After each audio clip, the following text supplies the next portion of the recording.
Welcome in to Weather Wednesday here at New England Storm Center. So Hurricane Lee did sideswipe New England this past weekend, and I think sideswiped is a very good term for what Lee did to New England. Of course, the center did stay well offshore, well to our east. The storm's overall size was massive, and it only continued to grow as the storm both weakened and transitioned to an extratropical cyclone. Both of those factors helped the storm to expand its reach. So, of course, it was able to get into New England despite staying well offshore of New England. The effects in New England were pretty mild for most, which was the forecast. We had forecast all week that the storm really wouldn't be that much of anything for most of New England. Of course, the exception being down east Maine. Of course, being closest to the center of the storm, they did feel the most effects.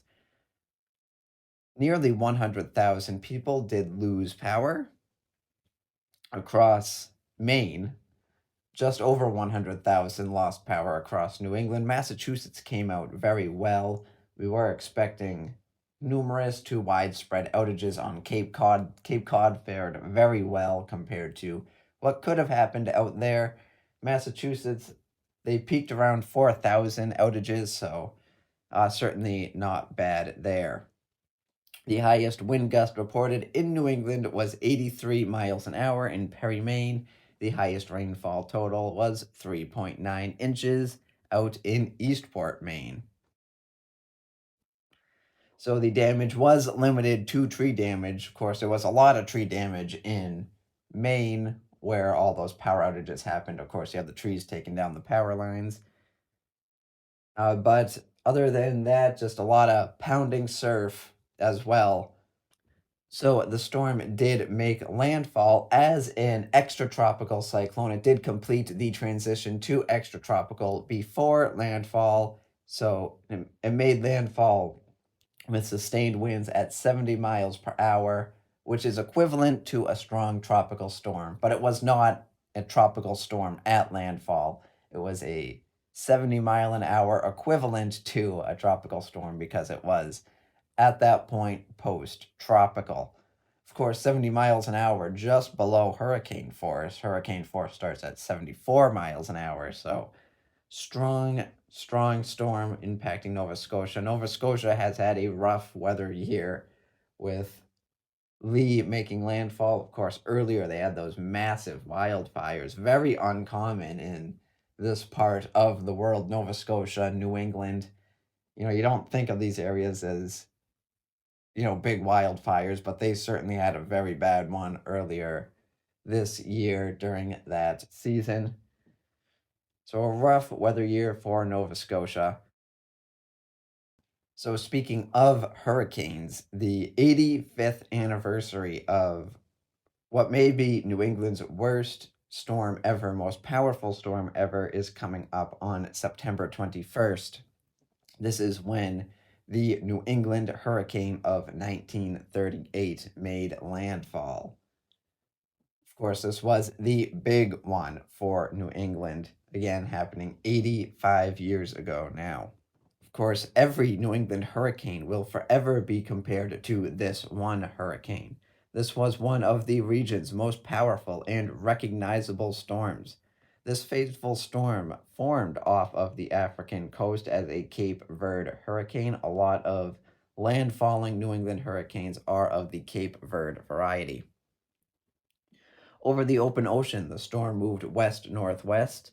By the time the storm was north of Haiti and the Dominican Republic, it had strengthened to a massive Category 5 hurricane with sustained winds of 160 miles per hour. At this point, the storm began to move north, away from Florida. The storm began to make the familiar northeast turn. Countless hurricanes have been prevented from making landfall in New England due to this northeast track that most Cape Verde hurricanes take. However, there are exceptions, and this is one of them. The northeast bend did not last long in this case. When the storm was offshore of the Carolinas, the storm's track shifted northward. Because the semi permanent subtropical ridge of high pressure over the open Atlantic Ocean was abnormally far north, the storm was unable to continue to move out to sea.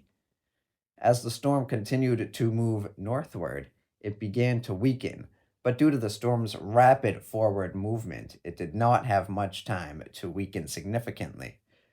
The hurricane stayed well offshore of the entire East Coast until it made landfall on Long Island as a Category 3 storm with sustained winds of 120 miles per hour. This storm was moving at a speed of 50 to 60 miles per hour. That is the forward speed of 50 to 60 miles per hour, which is incredible for a hurricane to be moving that fast, especially at a landfall. The storm made a second landfall, this time in Connecticut, after quickly moving over Long Island. The storm made landfall near New Haven, still as a Category 3 storm, with sustained winds of 115 miles per hour. As the storm approached Vermont, the hurricane began to bend slightly to the north northwest.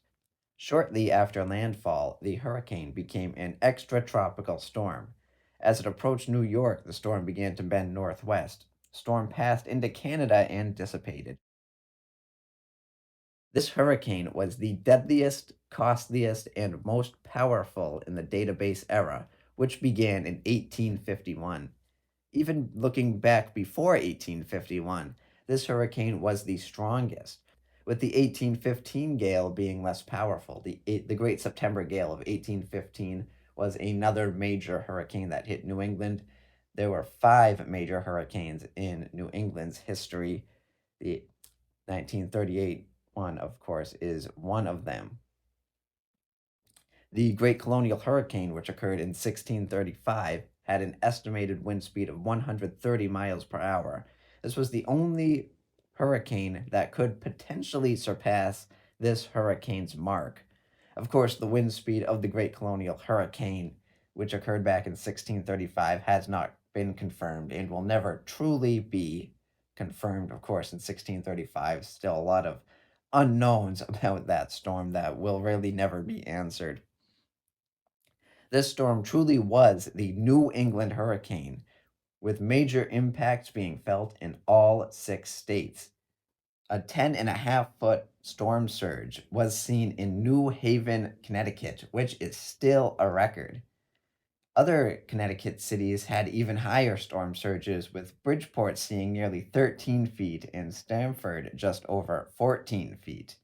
This surge, combined with the winds of more than 100 miles per hour, destroyed coastal towns across the state and really across all of New England's south coast. The surge pushed up the Connecticut River, completely submerging many towns along the river, with Hartford and Middletown getting hit particularly hard. Rhode Island being on the eastern side of the storm. On the eastern side, the flow was onshore, so the surge was even worse there. Surges of 12 to 15 feet were reported in Narragansett Bay, and a 20-foot surge was recorded in some parts of Rhode Island. Many people were swept away within an hour's time frame because they were unaware of the approaching storm. The Of course, in 1938, forecasting absolutely nothing like it is today. Of course, now we get these, we can get alerted of hurricanes, where they're going to go days in advance so we can prepare. But in 1938, this storm struck without warning, and it was moving so fast, 50 to 60 mile an hour forward speed. It was just rapid in a flash. The day went from, a nice late September day to major hurricane conditions. And people just had no idea it was coming. So everyone was just going about their daily lives with no idea that a monster Category 3 storm was about to forever change New England. Watch Hill in extreme western Rhode Island may have taken the brunt of the storm surge. This town is one of two that reported a 25-foot storm surge. Of course, the 25-foot mark was likely waves on top of the surge. Storm surge is just the amount of water that has the amount of water that is on top of what is usually dry ground. An official storm surge does not include waves on top of the storm surge. So that 25-foot mark was likely measuring to the top of the highest waves on top of the official storm surge. At the time of the hurricane, Napatree Point, a village within Watch Hill, was home to approximately 40 families. All of the houses in this area was destroyed. This neighborhood was never rebuilt, and today the area is a wildlife refuge. Moving over to Massachusetts, the storm surge was not as severe as what it was in Connecticut and Rhode Island, but it was still very noteworthy and powerful enough to have serious consequences. Buzzards Bay rose 8 to 15 feet overall. The surge wrapped all the way around Cape Cod, with Truro reporting 8 feet. In New Bedford, which also experienced an 8-foot surge, up to two-thirds of all boats in the harbor sank. And the list of impacts just goes on and on. And this really was the New England hurricane, as I said, that all 6 New England states were heavily impacted, and not just at the coast, but well inland. Tomorrow on newenglandstormcenter.com, I'm going to post a detailed report of the impacts that occurred in all 6 states. So you'll be able to read that tomorrow at newenglandstormcenter.com on September 21st. By the time the storm passed through New England, it had permanently altered the landscape. In the few hours it took for the storm to pass, again, it was moving so fast. Within a couple hours, it came in and it was gone again. So within those few hours, approximately 2 billion trees were destroyed. According to reports, the hurricane destroyed 1 of every 3 trees in New England. Approximately 8,900 buildings and homes were damaged. Towns were destroyed, and villages were irreversibly damaged. Storm damage could be seen for decades after the storm, and the storm's aftermath can still be seen throughout the region today. In 1938, storm damage exceeded $300 million. Again, that's in 1938's money. Around 700 people were killed in New England by the storm. Only Maine did not see a single loss of life. So, this was the deadliest event to strike New England, the deadliest natural disaster in recorded history for New England. The Great New England Hurricane, which is also known as the Long Island Express, since it was moving so fast and did make landfall in Long Island before moving into New England, which is why you will also see this storm called the Long Island Express. But it truly was the big one for New England. So, with all of that said, that's going to do it for this edition of the Weather Wednesday podcast here at New England Storm Center. So, as always, thank you for listening, thank you for watching, and you will hear from me again next Wednesday.